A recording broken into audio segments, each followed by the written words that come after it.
அருமையான ஓய்வு நாளை ஆசீர்வதித்ததற்காக நன்றியப்பா.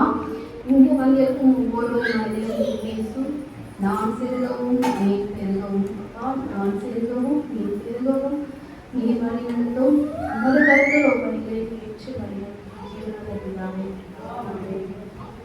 அல்லேலூயா, அல்லேலூயா. இன்னைக்கு அன்பானவர்களே எல்லாரையும் வரவேற்கிறேன். இன்று நாம் அன்னையர் தினத்தை கொண்டாடி கொண்டிருக்கிறோம். இங்கே அமர்ந்திருக்க எல்லா அன்னையருக்கும் தாய்மார்களுக்கும் என்னுடைய வாழ்க்கையை தெரிவித்துக் கொள்கிறேன். இந்த உலகத்தில் மிகவும் வலிமையான ஒரு அன்பு என்னதுன்னா அது தாயின் அன்பு தான்.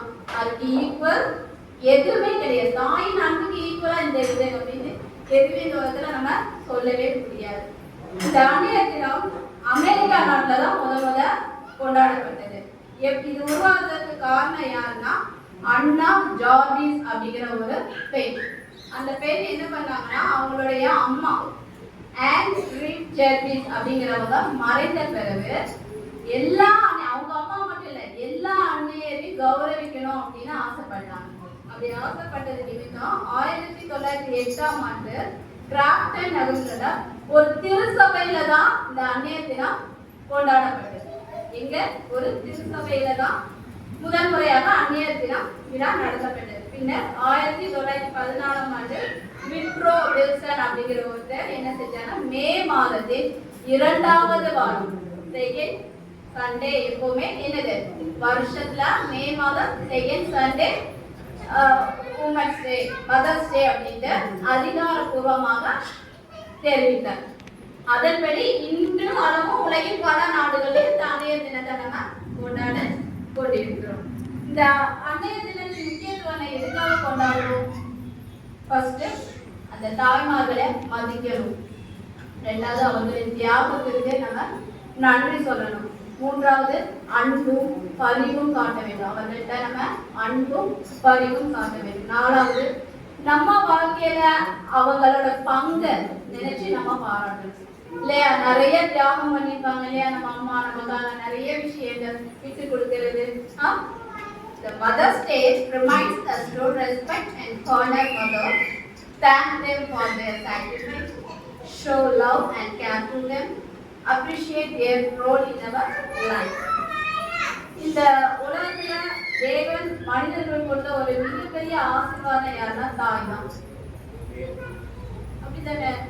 நம்மளுடைய ஆசீர்வாதமே அவங்கவுங்க தாய் தான். அந்த ஆசீர்வாதம் நமக்காக நம்ம சின்ன ஒரு கவலைப்பட்டாலும் கொஞ்சம் முகம் வாடினாலும் ஏன் முகம் வாடுற, ஏன் கவலையா இருக்கிற, யாரு கேட்பா? நம்ம தாயை தவிர நம்ம போன்ல பேசினாலும் என்ன வாய்ஸ் ஒரு மாதிரி இருக்கு.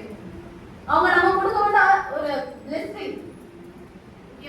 ஒரு தாயின் ஜெபம் குடும்பத்தின் எதிர்காலத்தையும் மாற்றும். ஒரு தாயோட ஜெபம் குடும்பத்தின் எதிர்க்க நிறைய தாய்மா இருக்கீங்க. இந்த பாத்திரம் நான் சொல்லக்கூடிய ஒவ்வொரு பாத்திரத்தையும் நீங்க கண்டிப்பா இருப்பீங்க. அப்படி நீங்க நான் சொல்லும் போது உங்களை சிந்திச்சு பாருங்க. சில விஷயங்கள் இல்லை அப்படின்னா நம்ம இன்னையில இருந்து அதை ஏற்றுக்கொள்ளணும். புரியுதா? இந்த உலகத்துல ஒரு நல்ல ஒரு ஆசிரியர் இருந்தாங்கன்னா ஒரு நல்ல மாணவர்களை உருவாக்கணும். ஒரு ஃப்ரெண்ட்ஸ் இருக்கிறாங்கன்னா அவங்க என்ன பண்ணுவாங்க, நம்ம மனசை அவளை இருந்தால் கொஞ்சம் தேய்ச்சுவாங்க. ஆனா ஒரு ஜெபிக்கும் தாய் தலைமுறையிலேயே மாற்றுவோம். இங்க அப்படித்தான் இங்க நம்ம ஒரு தாயை குறித்து தான் பார்க்க போறோம். வேதாகமத்துல சொல்லக்கூடிய ஒரு தாயை குறித்து நம்ம பார்க்க போறோம்.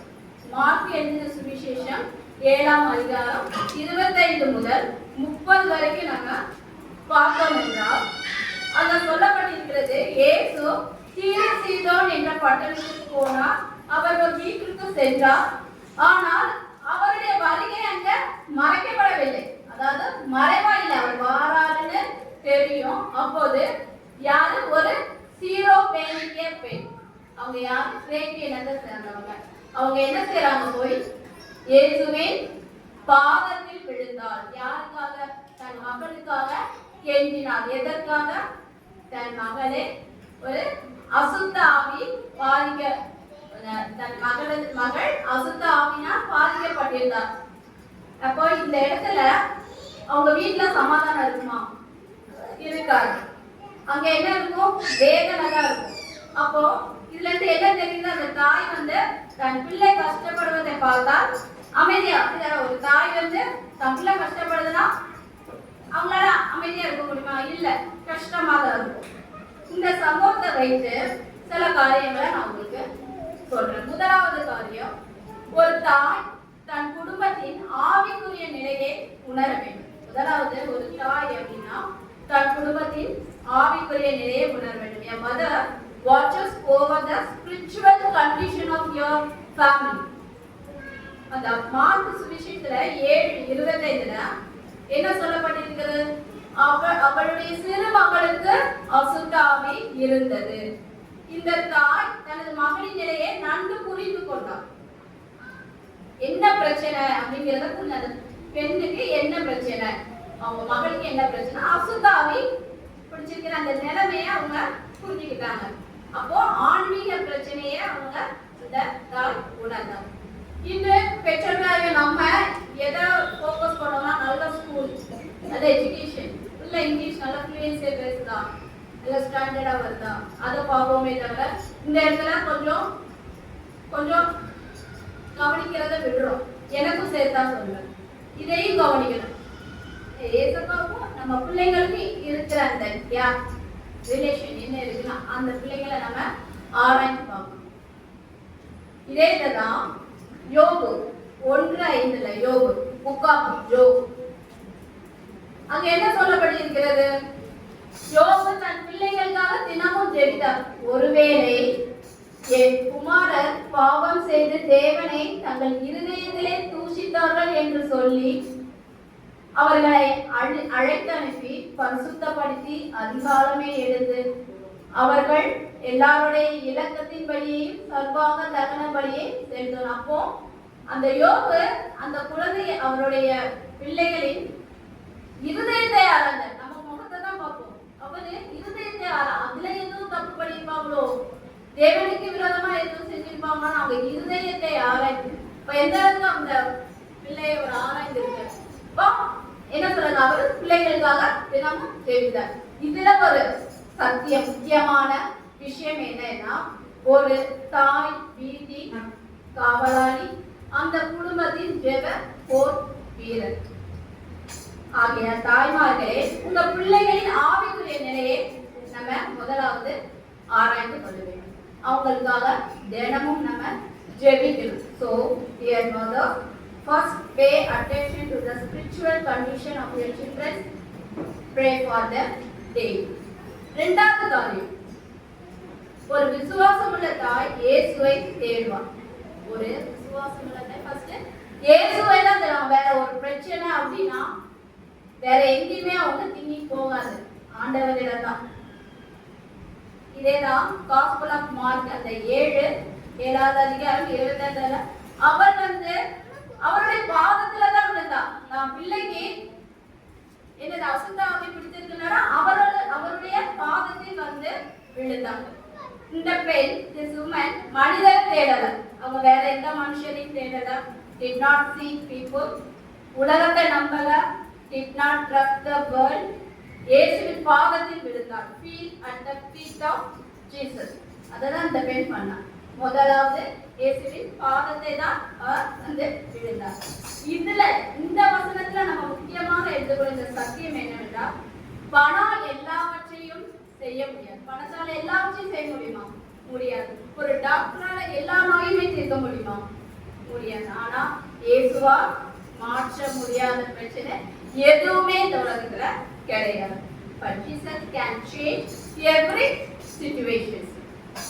இதுக்கு எக்ஸாம்பிள் சாமுவேல் 1 சாமுவேல் 1ஆம் அதிகாரம் 10-11 பார்க்கும்போது அங்க என்ன நடக்குது? அண்ணா கண்ணீரோடு ஜெபித்தார். தேவன் அவளுடைய கற்பத்தை திறந்தார். எப்படிப்பட்ட, அதாவது அவ ஆண்டவர் சமூகத்தை தேடி இருக்கார். நம்மளுமே சில விஷயத்துக்காக ஆண்டவரை தேடும்போது, ஒரு விசுவாசமுள்ள தாய் ஆண்டவரை தேடும்போது எப்படிப்பட்ட கண்ணீரும் துடைக்கப்படும், எப்படிப்பட்ட நோயும் குணமாகும், எப்படிப்பட்ட பிரச்சனையும் சால்வ் ஆகும். மூன்றாவது காரியம் சொல்றேன், விசுவாசம் சோதிக்கப்படும். அதாவது ஒரு விசுவாசம் உள்ள தாய் ரெண்டாவது என்ன பார்த்தா இயேசுவை தேடுவான். அப்ப அவர் தேடும்போது அந்த விசுவாசம் அவருக்கு கண்டிப்பா சோதிக்கப்படும், சோதனை வரும். இந்த faith will be tested கண்டிப்பா. அதுல ஸ்ட்ராங்கா இருந்துடணும். ஒரு காரியத்தை நீங்க ஜெபிக்கிறீங்க அப்படின்னா அதுல சோதனை கண்டிப்பா வரும். உடனே உங்களுக்கு கேன்சர் வராது. இந்த பெண்ணுக்கு அந்த சோதனை வந்திருக்கு பாருங்க. அந்த 15வது அதாவது மார்க் 7:27 என்னது என்ன சொல்லியிருக்காங்க? இயேசு அவளை நோக்கி முந்தி பிள்ளைகள் திருப்தி அடையட்டும், பிள்ளைகளின் அப்பத்தை நோக்கி முந்தி பிள்ளைகள் திருப்தி அடையட்டும், பிள்ளைகளின் அப்பத்தை எடுத்து நாய்க்குட்டிகளுக்கு போடுவது நல்லதல்ல என்றார். இதுல அவளுக்கு ஒரு சோதனை. அவ ஆண்டவரால் முடியும் பாதத்துல விழுந்துட்டான். ஆனா ஜீசஸ் அவங்களுக்கு ஒரு ட்வீஸ்ட் வைக்கிறாங்க, ஒரு விசுவாசத்தை கொஞ்சம் டெஸ்ட் பண்றாங்க. என்ன இதுல அர்த்தம் புரியுதா? முந்தைய பிள்ளைகள் திருப்தி அடையணும்னா அது யாரும் புரியுது? யூதர்களை. சுவிசேஷம் சொல்லப்படுறது யூதர்களுக்கு தான் அப்படிங்கிறத மறைமுகமா ஜீசஸ் சொல்றாங்க, இயேசு சொல்லுகிறார். அத நாய்க்குட்டிகளுக்கு அப்பத்தை எடுத்து நாய்க்குட்டிகளுக்கு போடுகிறது. நல்ல நாய்க்குட்டிகளுக்கு யாரு? புறஜாதியார். அதாவது இந்த பெண், இப்ப கிரேக்க இனத்து பெண். ஆனாலும் அந்த பெண் என்ன செய்யறாங்க? தளர்ச்சி அடையல. அப்போ ஒரு செய்ய இந்த மாதிரி சொல்லிட்டாங்களே, அப்போ நடக்காது, நம்ம பொண்ணுக்கு விடுதலை இருக்காது அப்படின்னு அந்த பொண்ணு தாய் அதாவது பின்னடையில ஸ்ட்ராங்கா இருந்தாங்க. கர்த்தருக்கு அதாவது உண்மையான விசுவாசம் கண்டிப்பா சோதிக்கப்படும், காத்திருக்கும் விசுவாசம் பெறப்படும். இங்க அந்த பொண்ணு இயேசு கிறிஸ்துவை பார்க்கும்போது சீடர்கள் என்ன சொல்றாங்க? கடிந்து கொள்கிறாங்க, அவளை போக சொல்றாங்க இல்லையா? போக சொல்றாங்க. ஆனா அவ போகவில்லை. அந்த இடத்துல கைவிடப்படவில்லை. அவளுடைய மனம் உடையவில்லை. தொடர்ந்து இயேசுவை நம்பினார். அப்போ நாமளும் இயேசுவை நம்பி அவர் பின்னால் செல்லும்போது நமக்கு நிச்சயமாக ஏராளமான நன்மைகள் காத்திருக்கு இல்லையா? அல்லேலூயா. தேவன் தாமதிக்கலாம், ஆனால் நம்ம என்னைக்குமே தோல்வடைய மாட்டோம். 4வது காரியங்கள் சொல்றாங்க. ஒரு தாயின் விசுவாசம் வீட்டில் அற்புதத்தை கொண்டு வரணும். ஒரு தாயோட விசுவாசம் சோதிக்கப்பட்டாச்சு. ஆனா அதுக்கு அடுத்து என்ன நடக்குது? இதே சம்பவத்துல பாருங்க. அவளை சோதிக்கப்படும் போது அவ அடுத்து என்ன வார்த்தை சொல்றான்? 28 பாருங்க. மேதான் ஆண்டவரே ஆகிலும் மேதியின் கீழ் இருக்கும் நாய்க்குட்டிகள் பிள்ளைகள் சிந்திக்கிற துணிகளை தின்னுமே என்றான். அதுக்கு ஆண்டவர் என்ன சொல்றாரு? அப்பொழுது அவர், நீ சொன்ன அந்த வார்த்தை நிமித்தம் போகலாம், உன் மகளை விட்டு நீங்கி போயிடுச்சு. எவ்வளவு ஒரு கான்பிடண்டான ஒரு தன்னம்பிக்கையை கொடுத்திருக்காரு.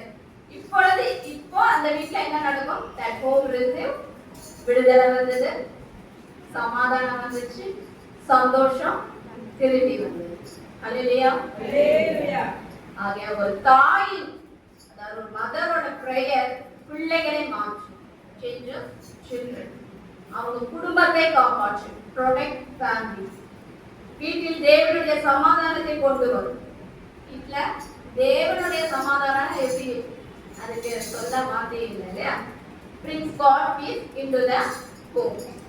இன்னைக்கு உங்க வீட்டிலும் ஒரு அற்புதம் நடக்கும் இல்லையா? ஒரு சமாதானம் வரும், ஒரு ரட்சிப்பு வரும். இயேசு இன்னுமாய் குடும்பங்களை மாற்றுகிறவர்.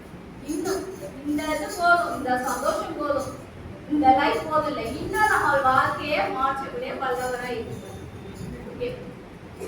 Today miracles can happen in your home. Peace can return, salvation can come. Jesus is still transforming families today. Okay. இப்போ ஒரு சாங் ஒன்று தெரியுமா? இயேசு வந்த வீட்டில் சந்தோஷம். முதல் அந்த சந்தோஷம் எங்கிறது 3 தடவை வரும். அப்புறம் சண்டையிலே எங்கிறது 3 தடவை வரும். சமாதானம் எங்கிறது 3 தடவை பாடலாமா? சந்தோஷமா, ஹாப்பியா. இது நமக்கு ஏசப்பா கொடுத்த ஒரு நல்ல ஒரு நேரம், அழகான ஒரு பரிசுத்தமான இடம். நம்ம சந்தோஷமா கைத்தட்டி இந்த பாடலை பாடணும். இயேசு வந்த வந்த